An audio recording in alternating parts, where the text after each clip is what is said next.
अकोला जिल्ह्यातील तेल्हारा तालुक्यातील जिल्हा परिषद 8 गटातील 78 उमेदवार रिंगणात उतरले आहेत। तसेच पंचायत समिती 16 गणातील 42 उमेदवार रिंगणात आहेत। जिल्हा परिषद मतपत्रिका ही पांढरी असून पंचायत समिती गणातील फिकट गुलाबी आहे।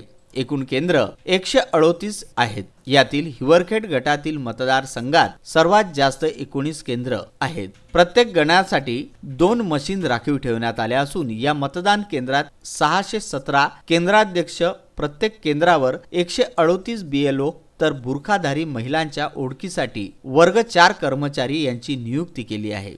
मतदान सकाळी 7 वाजतापासून सुरळीत चालू झाले। मतमोजणीची पद्धत ही प्रथम गणनिहाय असून 1 ते 16 फेऱ्या होणार असून दुपारपर्यंत निकाल हाती येणार आहे।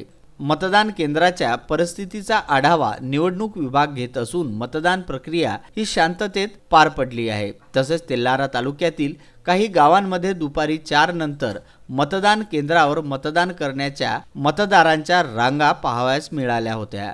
तसेच अपंग, वयोवृद्ध यांना मतदान करण्यासाठी उचलून न्यावे लागले।